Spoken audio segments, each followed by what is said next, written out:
Hi students, welcome back to Zenith for Aspirants. I am Rajesh. In this video, I would like to talk about some more important idioms that were asked in the previous examinations. Previous exams లో అడిగిన కొన్ని important and most repeated idioms గురించి ఈ వీడియోలో discuss చేస్తానండి. SSC calendar ప్రకారము already ఏంటంటే SSC CHSL అనే నోటిఫికేషన్ రిలీజ్ అయింది. ఇందులో ఏంటంటే మనకు టైర్ 1, టైర్ 2 అండ్ 2 ఎగ్జామ్స్ ఉంటాయి. టైర్ 1 ఎగ్జామ్లో ఇంగ్లీష్ 25 మార్క్స్ క్యారీ చేస్తుంది.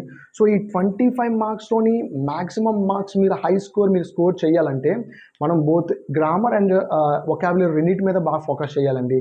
వొకాబులరీ టాపిక్ అయినా ఈడియమ్స్ అనే టాపిక్ని ఇక్కడ డిస్కస్ చేస్తున్నాను. చాలామందికి ఈడియమ్స్ చదవడం అనేది ఏంటంటే చాలా బోరింగ్గా ఉంటుంది. ఎందుకంటే బుక్స్లో ఏంటంటే ఆల్ఫాబెటికల్ ఆర్డర్లో ఏతో స్టార్ట్ అయిన ఈడియమ్స్ అన్ని ఒకే దగ్గర, బీతో స్టార్ట్ అయిన ఈడియమ్స్ అన్ని ఒకే దగ్గర లిస్ట్ ఇచ్చేస్తారు. అలాగే ఇస్తే ఏంటంటే స్టూడెంట్స్కి అనేది ఇంట్రెస్టింగ్గా ఉండకపోవడం వల్ల వాళ్ళు చదవకుండా పక్కన పెట్టేస్తుంటారు. ఎందుకంటే ఒక 5 to 10 ఈడియమ్స్ చదవడానికి కష్టపడతారు, ముందు పెడతారు, చదువుతారు. బట్ ఏంటంటే ఇంట్రెస్టింగ్గా అనిపించకపోవడం వల్ల పక్కన పెట్టేస్తారు, అర్థం కాకపోవడం వల్ల. బట్ ఏంటంటే ఈ విధంగా డిస్కస్ చేయడం వల్ల స్టూడెంట్ అనేవారికి చాలా కాలం లాంగ్ టైం ఏంటంటే వాళ్ళు గుర్తుపెట్టుకుంటారు. ఏంటంటే you can remember these idioms for a long time, మీరు ఈజీగా గుర్తుపెట్టుకోవచ్చు. నెక్స్ట్ ఎస్ఎస్సి ఎంటీఎస్ జీడీ నోటిఫికేషన్స్ కూడా ఫ్యూ మంత్స్లో రిలీజ్ అవుతాయి. వాటికి కూడా మీ ప్రిపరేషన్ అనేది ఏంటంటే ఇది ప్రిపరేషన్గా యూజ్ అవుతుంది. ఓకేనా, let us start our class. మనం క్లాస్ స్టార్ట్ చేద్దామండి. ఇక్కడ 5 ఈడియమ్స్ ఉన్నాయండి. ఈ 5 ఈడియమ్స్ నేను చదివి ఒకసారి నేను ఎక్స్ప్లెనేషన్ అనేది ఇస్తానండి. Burn the candle at both ends. Burn the candle at both ends. Next, burn the midnight oil. Throw a gauntlet. Next ఏంటి, ఏ స్టోన్స్ త్రో. నెక్స్ట్ ఏంటంటే to play ducks and drakes. First idiom burn the candle at both ends అంటే మీకు already చెప్పినట్టు ఇడియంలోని individual words తీసుకొని వాటి meaning తీసుకుంటే మనకు idiom యొక్క మీనింగ్ అనేది సరిగా కన్వే అవ్వదండి. మనకి ఇడియమ్స్ అనేవి ఏంటంటే డిఫరెంట్ మీనింగ్ కలిగి ఉంటాయి. They don't give us literal meanings. Okay, literal meanings చూడండి. Burn the candle at both ends అంటే అర్థం ఏంటి? బర్న్ ద క్యాండిల్, ఒక క్యాండిల్ తీసుకొని బోత్ ఎండ్స్ ఏంటంటే బర్న్ చేయాలి, కాల్చాలి. Burn the candle at both ends అంటే 2 ఎండ్స్ని కాల్చడం అని లిటరల్ మీనింగ్ వస్తుంది. అయితే మన ఒరిజినల్ మీనింగ్ ఏ విధంగా కంపేర్ చేస్తూ యూజ్ చేస్తామంటే ఒరిజినల్ మీనింగ్ చెప్తాను చూడండి. To work very hard. ఎలా అంటే by getting up very early and going to bed very late. అంటే ఉదయాన్నే తొందరగా లేచి డే అంతా కష్టపడి నైట్ కూడా చాలా లేట్గా పడుకోవడం. అంటే బెడ్ అంటే లేట్గా పడుకోవడం అంటే డే అంతా చాలా, అంటే ఉదయం తొందరగా లేచి అర్లీగా లేచి లేట్గా పడుకొని ఈ టైం అంతా ఏంటంటే చాలా ఎక్కువగా విపరీతంగా కష్టపడ్డాన్ని ఏమంటాం అంటే burn the candle at both ends అంటాం. ఇప్పుడు క్యాండిల్ని ఎప్పుడు కూడా ఏంటంటే సన్లైట్ లేనప్పుడు మనం ఏంటంటే వెలిగిస్తాం, సన్లైట్ లేదు. మార్నింగ్ పూట మీరు క్యాండిల్ వెలిగించారు అంటే సన్ రైజ్ అవ్వకముందే మీరు లేచారని, అంటే మీరు లేచి పని చేయడం మొదలుపెట్టారు. అందుకే ఏమని చెప్తుందంటే by getting up very early. ఒక ఎండ్ ఏమో by getting up very early indicate చేస్తుంది. అంటే సన్ రైజ్ ముందే మీరు లేచిపోయారు. ఓకేనా, పని చేయడం మొదలుపెట్టారు, సన్ రైజ్ అయింది, డే అంతా కష్టపెట్టారు, తర్వాత సన్ సెట్ అయిపోయింది. సెకండ్ ఎండ్ కాల్చడాన్ని ఏమి ఇండికేట్ చేస్తుంది అంటే సన్ సెట్ అయ్యాక కూడా ఏంటంటే మీరు లేట్ నైట్ కూడా ఏంటంటే హార్డ్ వర్క్ చేస్తున్నారు. ఈ విధంగా burn the candle at both ends అంటే ఒక ఎండ్ కాల్చడాన్ని ఏమో సన్ రైజ్ ముందు మీరు లేచి కష్టపడినట్టు, వేరే ఎండ్ కాల్చడాన్ని ఏమో అంటే సన్సెట్ అయ్యాక కూడా మీరు లేట్ నైట్ వరకు మీరు కష్టపడుతున్నట్టు. ఈ విధంగా burn the candle at both ends అంటే to work very hard, to exhaust yourself అంటే విపరీతంగా అలసిపోయినంతలా కష్టపడ్డం. ఓకేనా, తక్కువ సమయంలోనే ఎక్కువ పనులు చేయడం కోసం ఏంటంటే విపరీతంగా కష్టపడ్డం. టు ఎగ్జాస్ట్ యువర్ సెల్ఫ్ లేదా వన్ సెల్ఫ్ అని మీనింగ్ వస్తుందండి. So burn the candle at both ends. Next, burn the midnight oil అంటే ఏంటంటే to work late into the night. సింపుల్గా ఏంటంటే అర్ధరాత్రి వరకు లేదా అర్ధరాత్రి కష్టపడడాన్ని, to work late into the night, అర్ధరాత్రి వరకు లేదా అర్ధరాత్రి కష్టపడడాన్ని ఈ burn the midnight oil అనే ఇడియం ఇండికేట్ చేస్తుంది. ఇక్కడ మిడ్ నైట్ అని క్లియర్గా ఇండికేట్ చేసేసాడు కాబట్టి ఇదేంటంటే లేట్ నైట్ అని అర్థం. అంటే late into the night, late night మనం వర్క్ చేయడాన్ని ఏంటంటే to work are study late into the night, to stay up very late. ఓకేనా, అలాగా తెలియజేసి ఉండడాన్ని ఏమంటాం అంటే burn the midnight oil అనే ఇడియం ఇండికేట్ చేస్తుంది. Next, throw a gauntlet. Throw a gauntlet. Gauntlet అంటే ఏంటి? ఫస్ట్ ఏంటంటే గాంట్లెట్ అంటే ఏంటి? గాంట్లెట్ అంటే ఏంటి? Throw a gauntlet. గాంట్లెట్ అంటే మీనింగ్ ఏంటంటే, ఫస్ట్ మీనింగ్ చెప్తాను చూడండి. త్రో ఏ గాంట్లెట్ మీనింగ్ ఏంటంటే to offer a challenge, to offer a challenge, to invite someone to fight with you, to invite someone to fight with you, to issue a challenge, to challenge someone. అర్థమవుతుందా?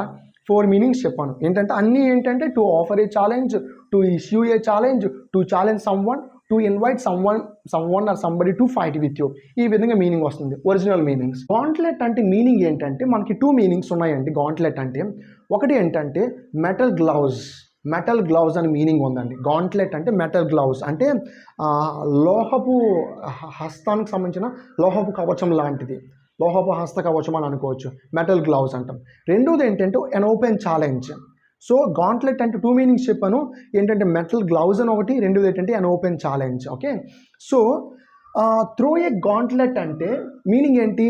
To offer a challenge, to issue a challenge, to challenge somebody, లేదా to invite someone to fight with you.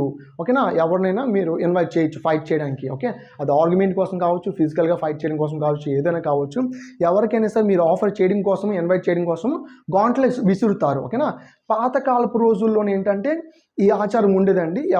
ఎవరినైనా మీరు వాదనకు రమ్మని invite చేయడం కోసము, లేదా ఫిజికల్గా ఫైట్ కోసం ఇన్వైట్ చేయడం కోసము అప్పటి కాలంలో ఏం చేసేవాళ్ళు అంటే గాంట్లెట్ని విసిరేవాళ్ళు. ఓకే, సో ఎవరైనా సరే దాన్ని వాళ్ళకి ఇంట్రెస్ట్ ఉండి వాళ్ళు ఆర్గ్యుమెంట్లో కానీ, డిస్కషన్లో కానీ, ఫిజికల్ ఫైట్లో కానీ జాయిన్ అవుదాం అనుకుంటే వాళ్ళు ఏంటంటే వాళ్ళు యాక్సెప్ట్ చేయాలి కదా, వాళ్ళు ఆ ఛాలెంజ్ని యాక్సెప్ట్ చేయాలి.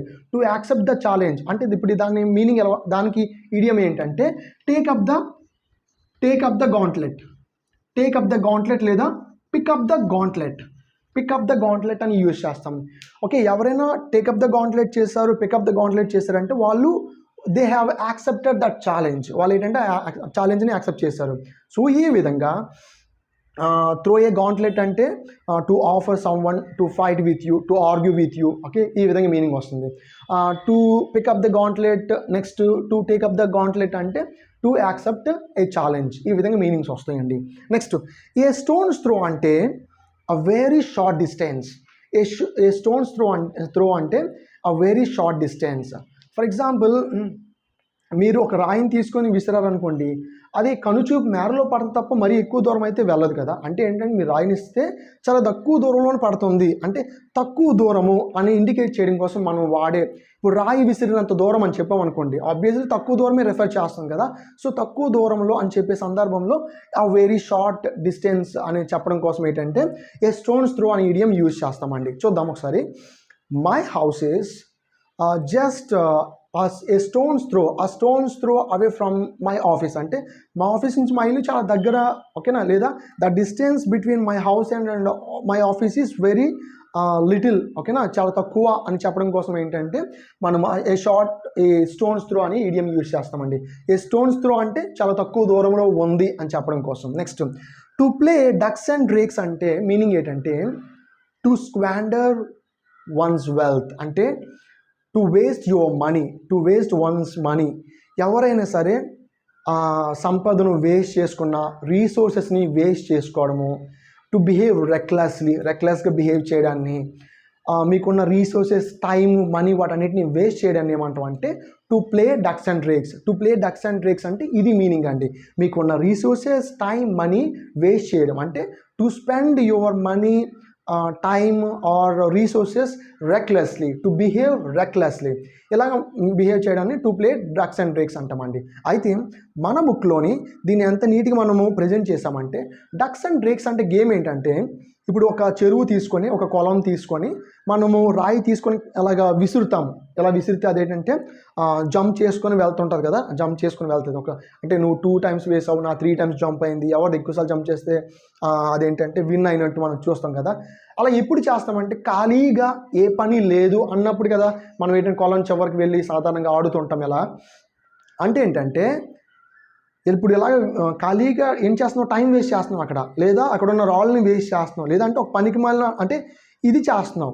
అక్కడ ఏంటంటే to waste your resources, your money, your time, ఏదైనా అలాగా రెక్లెస్గా బిహేవ్ చేస్తున్నావు, రెక్లెస్గా వేస్ట్ చేస్తున్నావు అని చెప్పే సందర్భంలో to play ducks and drakes అనే ఈడియం యూజ్ చేస్తామండి.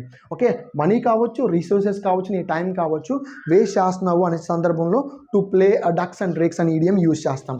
చూడండి, to play ducks and drakes అని ఉంది కదా, to behave recklessly, to handle something recklessly, to use recklessly, to spend one's money recklessly, to squander one's wealth అని ఒకటి కంటే ఎక్కువ మీనింగ్స్ ఇచ్చి నెక్స్ట్ కిందన ఇవంతా మీనింగ్ ఇవ్వడం జరిగిందంటే అది ఏ సందర్భంలో యూజ్ చేస్తామని ఎక్స్ప్లెనేషన్ ఎందుకు ఇవ్వడం జరిగింది. తర్వాత ఏంటంటే ప్రీవియస్ ఎగ్జామ్స్లో SSC CGL 2019లో అడిగిన క్వశ్చన్ కూడా కింద ఇవ్వడం జరిగిందండి.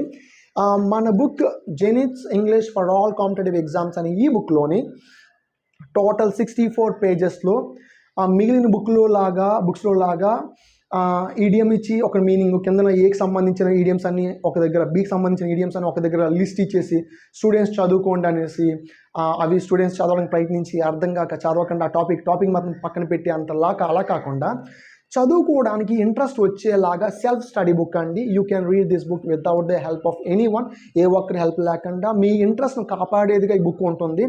ఎక్కడ డౌట్ వచ్చినా సరే if you call me I will explain, నేను ఎక్స్ప్లెయిన్ చేస్తానండి. My number is 9121378191. Okay, if you want to buy this book, if you want to purchase this book, otherwise if you want to clarify your doubts by asking me, you can contact me through this number. ఈ number ద్వారా మీరు నన్ను contact చేయొచ్చు.